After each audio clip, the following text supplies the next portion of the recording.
viens d'un parcours professionnel, donc j'ai mon diplôme, je suis géomètre, équivalent d'un bac plus 3 en Italie. À la fin du parcours d'études, donc je me suis tout de suite penché vers le métier de géomètre. Donc j'avais initié, donc commencé à chercher dans les côtés bâtiments, donc chantier, parce que j'ai une spécialisation concernant les bâtiments. Mais le problème, c'est que à 21 ans, 22 ans, quand vous arrivez dans un chantier, vous n'êtes pas tout de suite bien vu, surtout si vous vous présentez comme géomètre. Donc j'ai eu mes premières difficultés parce que je ne pouvais pas exploiter donc, mes capacités et les choses que j'avais étudiées. Et j'ai commencé malheureusement en tant que maçon.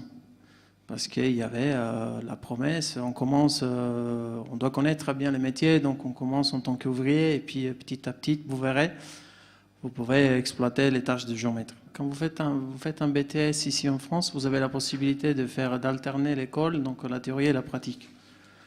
Le système scolaire en Italie ne les permet pas. Donc si on voulait avoir des expériences, on devait faire ça à côté, donc en dehors du temps passé à l'école. Et surtout, il y avait aussi une précarité des contrats de professionnalisation, donc c'était beaucoup plus difficile. Donc j'ai saisi une opportunité dans l'armée italienne. Ils cherchaient des géomètres pour intégrer les génies civils. Et donc je me suis porté volontaire parce qu'il n'y avait plus le service obligatoire en Italie. Donc j'ai passé 2 ans dans l'armée.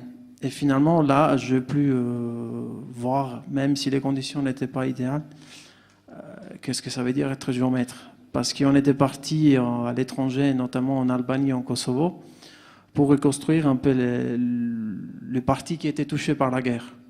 Donc là, j'ai eu la possibilité donc, de reconstruire des ponts, des routes, etc. et des bâtiments. Donc c'était vraiment ce que je cherchais à faire. Mais malheureusement, la belle partie, ça s'arrête après 2 ans parce qu'à l'armée, on n'avait pas la possibilité de rester plus que 2 ans en tant que volontaire. Et du coup, j'étais perdu. Parce que j'avais trouvé finalement que la profession de géomètre, c'était quelque chose qui m'intéressait beaucoup. Mais j'ai dû l'arrêter. Donc, ne sachant pas quoi faire, j'ai saisi une opportunité au centre des tri à la Poste italienne. Et donc, d'ouvrier, donc opérateur au centre des triages, j'ai bien évolué assez vite. Et puis, je suis passé responsable d'une équipe du centre de triage. Mais c'était encore une fois précaire parce qu'on avait des contrats d'intérim et puis ils essayaient de s'arranger pour éviter de tomber sur un CDI. 2 ans et demi après, donc sur les 300 personnes qui ont été au centre des triages, 100 personnes ont été gardées, donc 200 ont été, on va dire, licenciées. Et encore une fois, je me suis retrouvé un peu à côté, quoi. Je suis arrivé en France exactement dans la région mélusienne, c'était fin 2008. Fin 2008, donc je connaissais rien, je parlais pas français. Et je voulais quand même trouver quelque chose pour m'occuper parce que rester à la maison tout le temps, c'était pas évident. Et ça commençait à m'énerver, on va dire. Donc la démarche, c'était démarcher les agences intérim, quoi. Mais le problème, c'est que sans la langue française, c'est compliqué de les faire. Donc, je ne vous cache pas que j'avais souvent des phrases marquées sur mes mains et j'ai essayé de les cacher pour essayer de décrocher une petite mission, un petit job. Et donc, les sacrifices ont été quand même nécessaires. Et puis, au bout de cette démarche et recherche, je décroche les premières CDD d'un mois. Je fais pas mal de choses.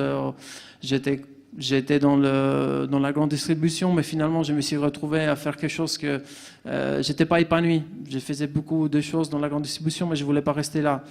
Et puis donc, finalement, j'ai aussi l'opportunité de jouer dans l'équipe de water-polo de Mulhouse. Et puis, ça m'a servi pour me perfectionner aussi donc, mon niveau de français. Et une connaissance, il m'a parlé justement des Solea. Donc, Solea, moi, je connaissais parce que dans la ville, on voyait les bus et les trams circuler, mais je ne connaissais pas plus que ça. Du coup, il m'a parlé du métier, des conducteurs, et c'était passionnant. parce que finalement, je trouvais que je pouvais me servir de ces métiers, pour connaître la ville, hein, parce que je ne la connaissais pas. J'avais toujours les côtés clientèle, parce que vous êtes toujours en direct, vous êtes comme on dit, vous êtes là, vous vendez des tickets, vous avez des renseignements à donner, etc. Et parce que ça me permettait aussi de découvrir une nouvelle machine, un nouveau véhicule que je n'avais jamais conduit. Donc le nécessaire, c'était d'avoir les permis D, par contre, pour pouvoir rentrer chez Solea. Donc on a passé une série de tests internes chez Solea. Puis donc j'étais envoyé dans une autocolle donc, pour passer mon permis D. Donc c'était 3 mois.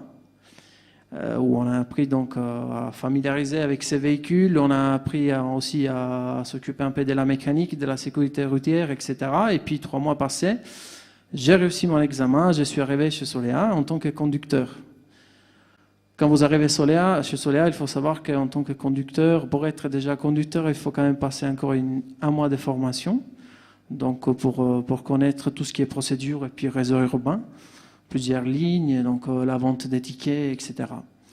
Donc le mois est terminé, donc je suis un conducteur de chez Solea, donc c'était pour moi une grande fierté parce que déjà je partais complètement d'un autre métier et puis j'arrivais dans un endroit que je connaissais pas comment m'y prendre, quoi.